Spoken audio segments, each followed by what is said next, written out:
16 अगस्त 1946 कोलकाता की सड़कें लाशों से पटी पड़ी थी। कई जलकर मरे, कई कटकर मरे। शवों के टुकड़े कोलकाता की गलियों में चारों तरफ फैले थे। खून की नदियां बह रही थी। बताया जाता है कि 72 घंटों के भीतर 6000 से अधिक लोग मारे गए थे और 20,000 से ज्यादा घायल हो गए थे। इस घटना को ग्रेट कलकत्ता किलिंग का नाम दिया गया, लेकिन कोलकाता सिर्फ शुरुआत थी। इन दंगों को अभी और विभत्स रूप लेना था। हिंसा की ये आग मौजूदा समय में बांग्लादेश के नोआखाली से लेकर बिहार तक फैल गई। तब हिंदू कुछ और ज्यादा हिंदू हो गए थे और मुसलमान कुछ और ज्यादा मुसलमान। सदियों पुरानी हिंदू मुसलमान एकता की भव्य इमारत को अंग्रेजी तंत्र का दीमक चाट चुका था। हिंदू बहुल इलाकों से मुसलमानों को भगाया जाने लगा और मुस्लिम बहुल इलाकों से हिंदुओं को। इस अराजकता के केंद्र में एक नारा गूंज रहा था, लड़के लेंगे पाकिस्तान, मार के लेंगे पाकिस्तान। इस व्यापक दंगे के बाद ये तय हो गया था कि भारत का बंटवारा होकर रहेगा। सुरक्षित ठिकानों की तलाश में बड़ी संख्या में लोग पलायन करने लगे। हिंदू बहुल इलाकों के बीच बसे मुसलमानों ने अपने धर्म को मानने वाले लोगों के बीच जाकर बसना शुरू कर दिया। ऐसे में बिहार के रहने वाले लाखों मुसलमानों ने भी अपनी जमीन छोड़कर पश्चिमी पाकिस्तान और पूर्वी पाकिस्तान, जो अब बांग्लादेश है, वहां चले गए। हालांकि वो लोग बंटवारे और पलायन का दंश अब भी झेल रहे हैं। इसका ताजा उदाहरण ये वायरल वीडियो है। यहाँ बिहारी मुसलमान अब भी अपने हक के लिए लड़ रहे हैं। पाकिस्तान के सिंध प्रांत के विधानसभा सदस्य सैयद एजाज उल हक का ये वीडियो देखिए, फिर आपको बताएंगे कि पाकिस्तान के बनने में बिहारी मुसलमानों का कितना बड़ा रोल था। साथ ही ये भी बताएंगे कि अब पाकिस्तान में उनकी क्या स्थिति है। बिहारी वो लोग हैं जिन्होंने पाकिस्तान बनाया था। जब ये नारा लगा था हिंदुस्तान पे कि बट के रहेगा हिंदुस्तान और बन के रहेगा पाकिस्तान, ये वो बिहारी हैं। पाकिस्तान उन बिहारियों की वजह से वजूद में आया है। आज 50 साल गुजरने के बावजूद बांग्लादेश के महसूरी ने पाकिस्तान के कैंपों पे जो नारा लगा रहे हैं पाकिस्तान जिंदाबाद का, वो ये बिहारी है। आज आप गाली समझ रहे हैं बिहारी को, आज आप बिहारियों को गैर कानूनी तारीके वतन कह रहे हैं, आज आप बिहारी को, बिहारी लफ्ज को गाली बता रहे हैं। आप भूल गए कि ये बिहारी कौन है। जैसे कि मैंने अपनी तकरीर के आगाज में कहा कि ये मेरे अजदाद की कुर्बानियों का समर है पाकिस्तान। आप लोग कहते हैं कि सिंध है तो पाकिस्तान है, आपका नारा होगा, आपका नारा होगा, और इस नारे को आपने सन 71 में साबित भी किया।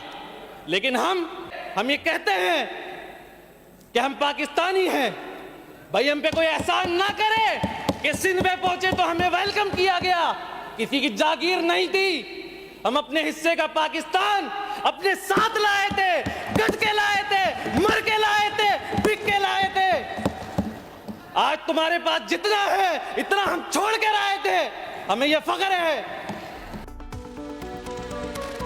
सैयद एजाज उल हक का वीडियो देखकर अब तक तो आप समझ ही गए होंगे कि पाकिस्तान में बिहारी मुसलमानों की हालत ठीक नहीं है।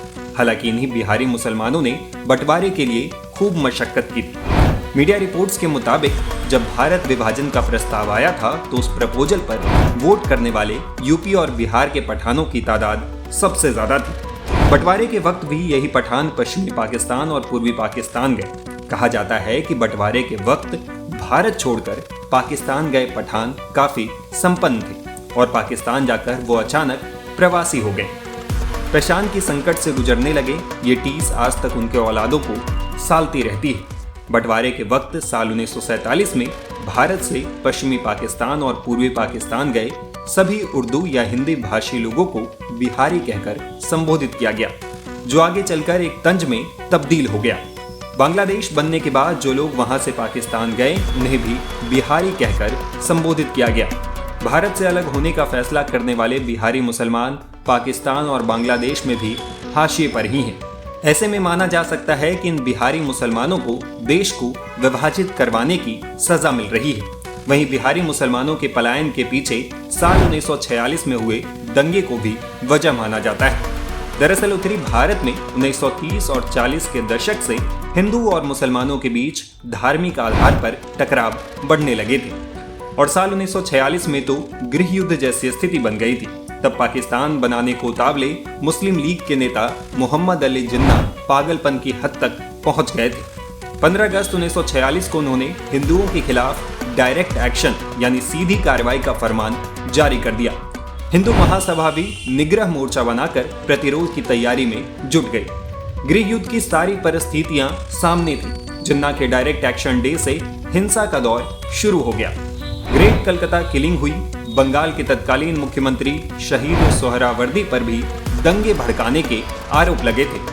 फिर मामला बढ़ता हुआ मौजूदा बांग्लादेश के नुआखाली तक पहुंच गया। इस नरसंहार ने समूचे हिंदुस्तान को स्तब्ध कर दिया। फिर बिहार में जगह जगह पर दंगे होने लगे। मुसलमानों को निशाना बनाया जाने लगा। अगस्त महीने में शुरू हुए दंगे अक्टूबर महीने तक चलते रहे। इसी बीच जवाहरलाल नेहरू को देश की अंतरिम सरकार का मुखिया चुन लिया गया। कहा जाता है कि दंगे रुकवाने के लिए नेहरू ने एयरफोर्स के जरिए बम बरसाने की भी धमकी दी थी। हालांकि इस बीच महात्मा गांधी ने हालात को संभाल लिया। उन्होंने आमरण अनशन पर बैठने की चेतावनी दी। इसके साथ ही वो दंगा प्रभावित इलाकों में जाकर लोगों को समझाने लगे। तब जाकर मामला शांत हुआ। हालांकि तब तक साफ हो चुका था कि देश का बंटवारा होकर रहेगा। ऐसे में दंगा प्रभावित इलाकों से भी बड़ी संख्या में लोगों का पलायन शुरू हो गया। शुरुआत में बिहार से आए लोग पश्चिमी पाकिस्तान के पंजाब, खैबर पख्तूनख्वा और सिंध में बसे थे। तब बिहार से बड़ी संख्या में लोग पूर्वी पाकिस्तान भी चले गए थे क्योंकि ये जगह नजदीक थी। अलग अलग मीडिया रिपोर्ट्स में दावा किया गया है कि बंटवारे के पहले 2 दशक में बंगाल और बिहार से करीब 15 लाख मुस्लिम पलायन करके पश्चिमी पाकिस्तान पहुंचे थे। हालांकि 1971 में पूर्वी पाकिस्तान ने पश्चिमी पाकिस्तान से अलग होने के लिए आंदोलन शुरू कर दिया। इस दौरान बिहारी मुसलमान पाकिस्तान का समर्थन करते रहे थे, जबकि स्थानीय लोग अलग देश की मांग पर अड़े थे। बताया जाता है कि इस दौरान हिंसा में बांग्लादेश में करीब 1.5 लाख बिहारी मुस्लिम मारे गए थे। इन बिहारी मुसलमानों के पाकिस्तान प्रेम को देखते हुए साल 1974 में एक समझौते के तहत 1,70,000 बिहारियों को बांग्लादेश से पाकिस्तान लाया गया था। हालांकि अब भी बांग्लादेश के कैंपों में करीब 3 लाख बिहारी पाकिस्तान से आस लगाए बैठे हैं। पाकिस्तानी अखबार डॉन के लिए फैजान बशीर लिखते हैं कि इन बिहारियों का गुनाह सिर्फ इतना है कि वे लोग पाकिस्तान की आइडियोलॉजी के लिए हमेशा से समर्पित रहे हैं। इसके बदले उन्हें सिर्फ भेदभाव मिला है। हालांकि पाकिस्तान में जो बिहारी बस गए हैं वो वहां पर अपनी संस्कृति संजोए हुए हैं। साल 1971 और उसके बाद आए लोग औरंगी टाउन में बस गए। ये सभी बंद बस्तियों में रहते थे, इसलिए इनकी संस्कृति, भाषा और खान पान आज तक पहले जैसा ही है। यही वजह है कि कराची के इस इलाके को मिनी बिहार कहा जाता है। कहा जाता है कि ये पटना या दानापुर जैसा दिखता है। यहाँ का खाना, कपड़े और रहन सहन बिल्कुल बिहार जैसा है। यहाँ के बाजार में बिहार की फेमस दाल कचौरी मिलती है। साथ ही पूरी और सब्जी का स्वाद भी बिहार जैसा ही होता है। यहाँ के बिहारी कबाब भी पाकिस्तान के मशहूर हैं। कहने को तो वो भारत से अपने हिस्से का पाकिस्तान लेकर वहाँ गए थे, लेकिन अब तक वो बिहार से भी दूर नहीं हो पाए हैं।